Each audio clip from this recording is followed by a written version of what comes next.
Muito bom dia, telespectador da TV Candidez. É com muita alegria que nesta manhã desse sábado lindo, o programa Nova Era, de que é uma realização da AME, da Aliança Municipal Espírita de Divinópolis, na sua edição de hoje, com a coprodução do CEP, Centro de Estudos e Pesquisas Espíritas. O programa Nova Era é uma proposta espírita, trazendo até vocês, todos os sábados, às 9h30 da manhã, uma temática espírita. E nesta manhã desse sábado, a nossa temática é a cremação na visão espírita. O programa Nova Era é um programa que desenvolve não as nossas opiniões, mas a opinião dos espíritos. E hoje vamos ver a questão da cremação na visão espírita. Nossa bibliografia normalmente são as obras básicas da codificação espírita kardeciana e as demais obras complementares dos autores clássicos e Emmanuel, André Luiz, enfim, obras pertinentes a esses assuntos que serão abordados. Cremação ou inumação? Qual das duas situações seria o melhor para todos nós? Sermos cremados o nosso corpo físico, de que nós não mais precisamos, ou enterrá-lo, inumá-lo, debaixo do chão? Nascimento e morte. O contrário de morte não é vida. O contrário de morte é nascimento. Porque a vida é uma só. Estando nós aqui no mundo corporal ou na erraticidade, a vida é uma só. E quando nós viemos do mundo espiritual para a Terra, o mundo corporal, nós nascemos. E quando nós partimos para o mundo espiritual, daqui da Terra, do mundo corporal, o nosso corpo morre. Porque, na verdade, o corpo nosso ele é perecível, enquanto o espírito ele é imortal. Então, na verdade, só existe vida. E dentre a vida, nós temos dois fenômenos. A vida, isso, que é constante e permanente. Mas, contrário ao nascimento, é a morte. E quando nós, na verdade, renascemos, é nascimento. É nascer de novo. Então, morte e nascimento são antagônicos um do outro. Uma vez que quando nós estamos na erraticidade, nós temos vida. Quando nós reencarnamos, a vida permanece, a vida continua. Quando nós desencarnamos, a vida também continua. O que alterna são as existências espiritual ou corporal ou espiritual, vice-versa. Vida é o grande questionamento: o que é a vida? Vida é toda atividade íntima capaz de lhe transmitir movimentos, percepções, excitabilidade, reações com o mundo exterior, permitindo que os seres nascem, crescem, desenvolvem, reproduzem-se por si mesmos e morrem. Quer dizer, passa pelo fenômeno da destruição, que não passa de uma transformação da indumentária, quer dizer, o corpo físico, da qual nós apropriamos isso, e é formado para nós desde a gestação. É muito comum falar que o espírito dá vida ao corpo. O espírito não dá vida ao corpo. Quando nós aqui nascemos, nós já encontramos os gametas, certo? Essas células haploides vivas. Então, é da união dos gametas, certo? É que vai haver realmente esse encontro, essa fecundação, e nós vamos estar ali encarnando. Então, a vida independe do espírito. A vida independe da alma. Agora, a vida pode ser animada pela alma, pelo espírito. O que nós estamos fazendo é animando um corpo vivo. Porque quando nós encarnamos, nós encontramos a formação do blastocisto, que são 64 células haploides, quer dizer, células reprodutoras, que são os gametas, masculino e feminino, que se encontram, fecundam, e nós temos ali digamos assim, esse estágio do blastocisto. É quando nós, então, começamos o processo reencarnatório. Encarnação, livro A Gênese, capítulo 11, item 18. Olha o que nos fala os espíritos. Quando o espírito tende a encarnar num corpo humano, em vias de formação, um laço fluídico, que mais não é do que uma expansão do seu perispírito, o liga ao germe, que o atrai, quer dizer, o embrião, por uma força irresistível, desde o momento da concepção. À medida que o germe se desenvolve, o laço se encurta. Sob a influência do princípio vital, material, do germe, o perispírito, que possui certas propriedades da matéria, se une molécula a molécula desse corpo em formação. Tá? Essas moléculas que compõem o corpo físico.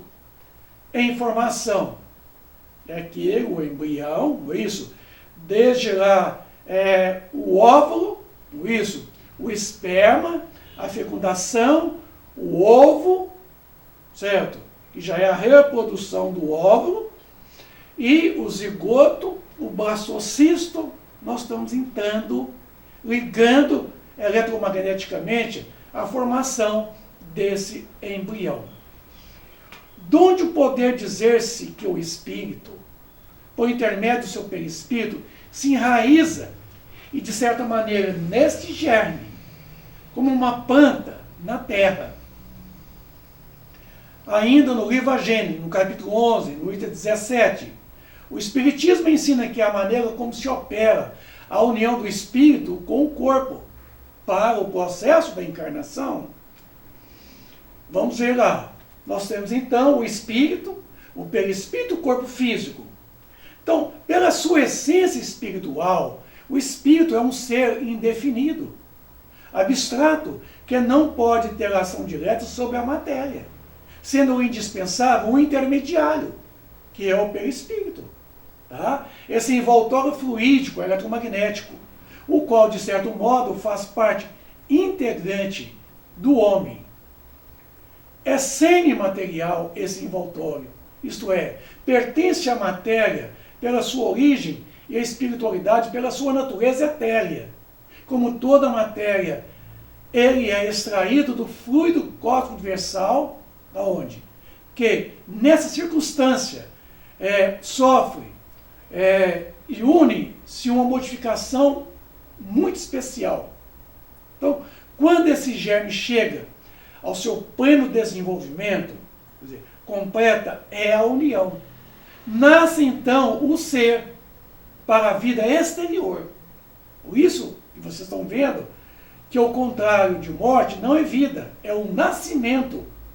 Porque nasce e renasce, certo? Torna a renascer, nascendo.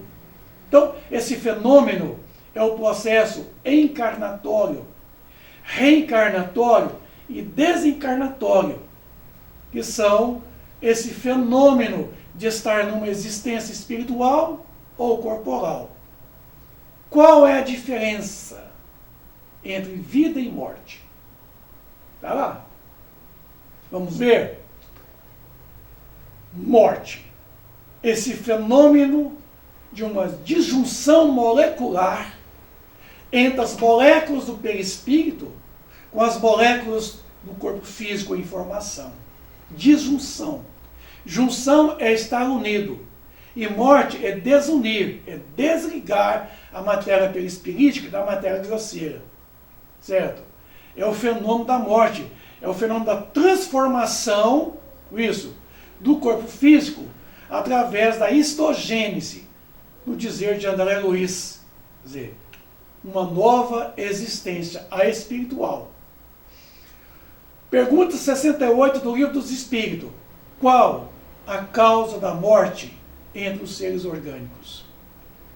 O esgotamento dos órgãos. Então, quer dizer, qual é a causa da morte do corpo físico? O esgotamento dos órgãos. Quer dizer, a morte natural, certo?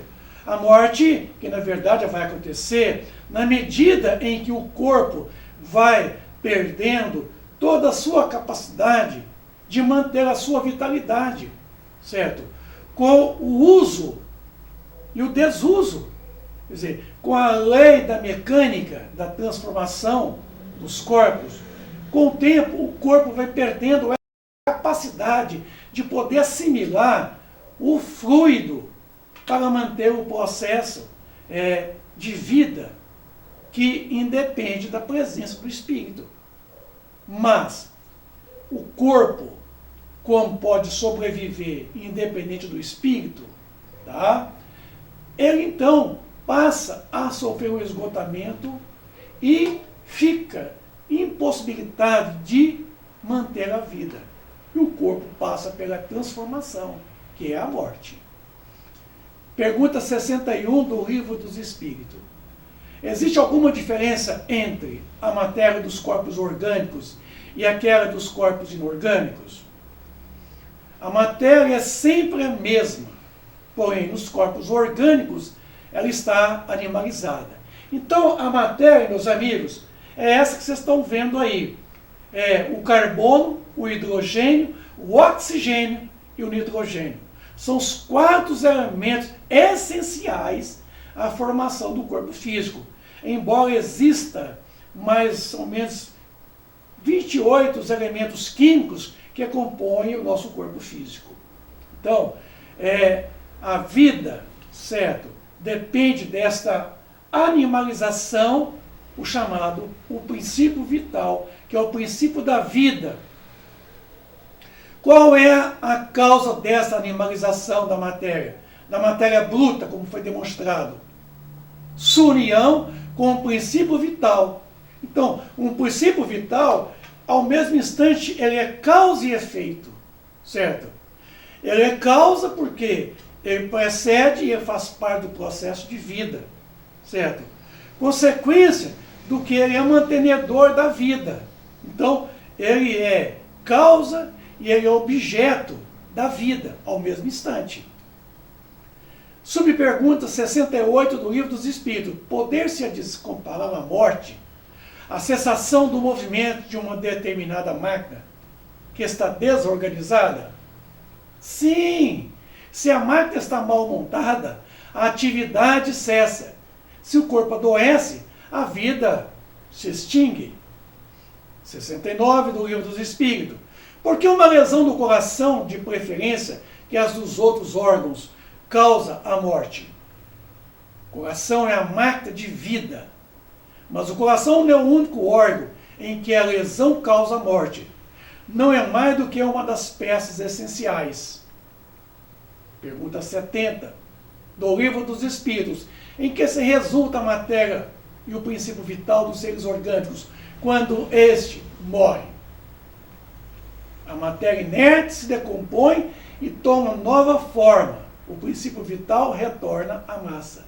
Então, quer dizer, toda aquela matéria orgânica se decompõe em carbono, né? Em oxigênio, em nitrogênio, em hidrogênio, quer dizer, decompõe-se tudo, formando-se gases que volta à mãe natureza, à atmosfera, certo? Que decompõe no solo ou na própria cremação, né?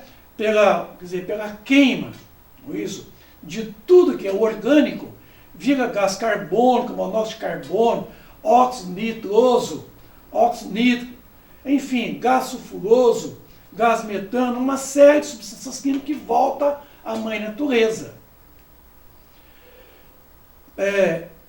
Esse vídeo que está sendo demonstrado não nos pertence, pertence à TV Mundial do Espiritismo. estamos utilizando aqui para falarmos que, por um efeito contrário, a união do perispírito e da matéria carnal que se efetuaria sob a influência do princípio vital, do germe, cessa, desde que esse princípio deixe de atuar, em consequência da desorganização do corpo, mantido que era por uma força atuante. A união se desfaz logo que esta força deixa de atuar. Está lá no livro A Gênesis, no capítulo 11, no item 19.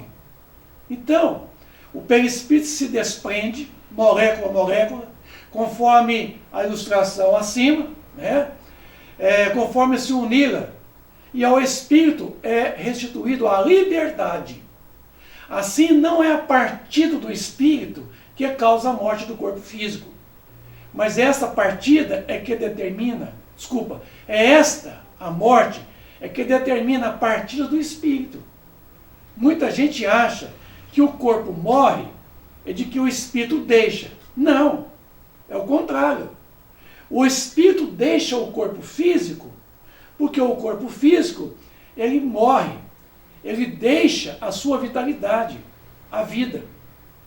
Por isso é que não é a partida do espírito que causa a morte, certo?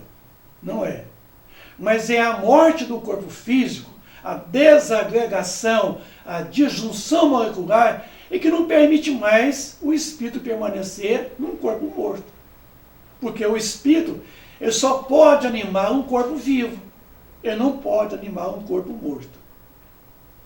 Dado que um instante após a morte, completa é a integração do espírito, que as suas faculdades adquirem até maior poder de penetração, ao passo que o princípio de vida se acha extinto no corpo. Provado, evidentemente, fica que são distintos o princípio vital e o princípio espiritual que sobrevive. O corpo morre, que é o princípio vital deixa de estar nele, o vitalizando, por causa da desagregação, da disjunção molecular desse corpo físico. Então, o espírito o deixa, quer dizer, esse princípio vital o deixa, mas continua vivo na erraticidade, no mundo espiritual. A morte do corpo físico se processa em 3 estágios, segundo André Luiz, no seu livro Obreiro de Vida Eterna, quando ele coloca: o primeiro estágio é o vegetativo, o segundo estágio é o centro emocional, quer dizer, aqui o cardíaco. O primeiro é aqui, a parte do estômago, tá? O segundo é a região do coração, o terceiro é a pineal, é lá no cérebro. A união da alma, do perispírito e do corpo material constitui-se o homem. A alma e o perispírito separados do corpo constituem, quer dizer, o espírito. Isso. Então, nota. Morrendo o ser orgânico, os elementos que o compõem experimentam novas combinações que formam novos seres, os quais tiram da fonte universal o princípio da vida e da atividade e o absorvem e o assimilam para devolvê-lo à mesma fonte quando deixar de existir. Então, por isso que, durante a vida do corpo físico, nós absorvemos o fluido vital do meio qual fazemos parte, pelo ar que nós respiramos, pela água que nós bebemos, pela comida que nós ingerimos, pelas irradiações do sol, das estrelas, da crosta terrena. Absorvemos esses fluidos e nós inoculamos esses fluidos e eles são um mantenedor da vida do corpo físico. Quando da disjunção molecular, da desagregação molecular, esse princípio vital deixa de existir no corpo físico. E o fluido vital, ele exala, ele desprende e volta à natureza, da onde ele extraiu, o meio pelo qual, onde ele extraiu. Os órgãos estão, por assim dizer, impregnados de fluido que? Vital. Este fluido dá a todas as partes do organismo uma atividade que as une em certas lesões, certo? O compromete, tá? E restabelece as funções que momentaneamente estavam suspensas. Mas quando os elementos essenciais ao funcionamento dos órgãos estão destruídos ou muito profundamente alterados, o fluido vital é impotente para transmitir o movimento da vida. E o ser, quer dizer, o corpo, morre. Os órgãos reagem mais ou menos necessariamente uns sobre os outros. É uma harmonia. É a harmonia do seu conjunto que resulta a sua ação recíproca. Age e reage. Por isso que o princípio vital, ele é causa. E ele é efeito. Ele causa da vida, certo? Mas ele é efeito mantenedor dessa mesma vida. Quando uma causa qualquer destrói essa harmonia dos órgãos, suas funções cessam, como é o movimento de um mecanismo cujas peças principais estão desarranjadas. Então está aí essa harmonia de todos os órgãos com as suas respectivas funções, que não está nos órgãos. A função está na mente, no corpo mental, do espírito. Tal como o relógio que se desgasta com o tempo ou se desconjunta por acidente no qual a força motriz fica impotente para pô-lo em movimento. Temos uma imagem mais exata da vida e da morte num aparelho elétrico. Esse aparelho recolhe a eletricidade, como todos os corpos da natureza, em estado latente. Os fenômenos elétricos só se manifestam quando o fluido ele é posto em movimento nos equipamentos elétricos, como estamos aqui agora, com televisão, computadores, filmadores. Quando um curto-circuito, quer dizer, interrompe a eletricidade, o equipamento desconjunta, deixa de funcionar. Neste caso, poderia-se dizer que o aparelho está vivo, quando a eletricidade circula. Cessando a causa da atividade, o fenômeno cessa, o aparelho volta ao estado de quê? De inércia, morre, deixa de funcionar. Assim é o corpo físico, meus amigos. Os corpos orgânicos seriam assim, como uma espécie de pilhas ou aparelhos elétricos, nos quais a atividade do fluido determina o fenômeno da vida, o fluido vital. A cessação dessa atividade produz o quê? Morte. A quantidade do fluido vital não é fator absoluto para todos os seres orgânicos. Varia segundo as espécies e não é fator constante, seja o mesmo indivíduo, sejam os indivíduos da mesma espécie. Existem alguns que são, por assim dizer, saturados, enquanto que outros dispõem apenas de uma quantidade suficiente. Está aí. Então, seres vivos absorvem, certo? Esse fluido, como já mencionei, do meio qual eles extraem, certo? E os metabolizam, certo? E os fazem trabalhar para a manutenção do processo de vida. Esse fenômeno chama-se princípio vital, que está lá na pergunta 60 do Livro dos Espíritos, certo? O princípio vital, que é o princípio da vida. Daí, para alguns, a vida é mais ativa, é mais vibrante, de certo modo, superabundante. Aí, vida. Vida. Saúde. A quantidade de fluido vital se esgota. Pode vir a ser insuficiente para manter a vida, se não se renova pela absorção ou assimilação das substâncias que o contém, como eu já disse. O ar, tiramos dele o fluido vital, a água que nós bebemos, a comida, certo? Os fluidos do meio ambiente, que o nosso sol mantém essa energização o tempo todo. Vocês podem notar que a maioria das doenças se agravam no período da noite. A maioria das mortes acontece no período da noite, porque o Sol está no outro hemisfério. Nossa atmosfera está pobre de quê? Dessa irradiação do Sol, que nós absorvemos diariamente, de fundamental importância para a manutenção da vida. O fluido vital se transmite de um indivíduo para o outro, que é o fenômeno do passe. Aquele que tem bastante pode dar àquele que tem pouco. Em certos casos, em restabelecer a vida, presta-se a pagar. Tá? Então, as doenças, elas sempre decorrem do quê? Ela decorre dessa desvitalização, dessa incapacidade de poder absorver o quê? Absorver o fluido vital, certo? Da mãe natureza. Então, meus amigos, a vida é essa atividade íntima, certo? Que dá a certos corpos uma atividade de se organizar, certo? De nascerem, de poder desenvolver, crescer, certo? Reproduzir por si mesmos e morrer. Passar pelo fenômeno da transformação, da disjunção molecular, que é aquela que vem pela decomposição da matéria orgânica do corpo, o qual o espírito ele habita, porque nós não somos proprietários do corpo, nós somos depositários do corpo físico.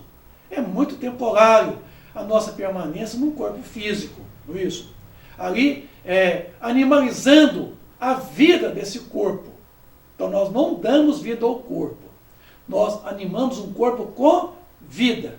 O espírito jamais pode animar um corpo morto, mas um corpo ele pode manter-se vivo independentemente da permanência do espírito, da permanência. Então, quer dizer, pode acontecer que o espírito já pode deixar o corpo, e o corpo sendo mantido ali, o oxigênio dele, o metabolismo dele, o corpo sobrevive horas, dias, semanas. Então, a vida independe da presença do espírito, seja nesta ou em qualquer das circunstâncias. Como se opera então a separação da alma e do corpo? Nós vamos verificar isso.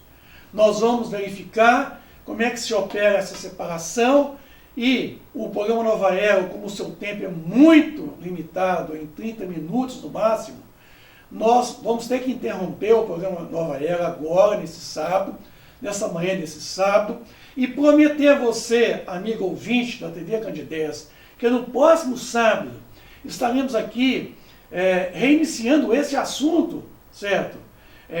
Nascimento e morte, para entrarmos realmente no assunto da cremação, certo? Do corpo físico. Então, aqui eu agradeço a preferência de todos vocês que nesse momento nos assistem, nos ouvem. Agradecer e desejar um feliz sábado, repleto de muita paz, de muita alegria, um bom final de semana para todos, e até sábado que vem, quando aqui às 9h30 estaremos dando continuidade a essa temática de hoje. Um grande abraço, fica com Deus, muita paz, muita alegria para todos vocês. Obrigado.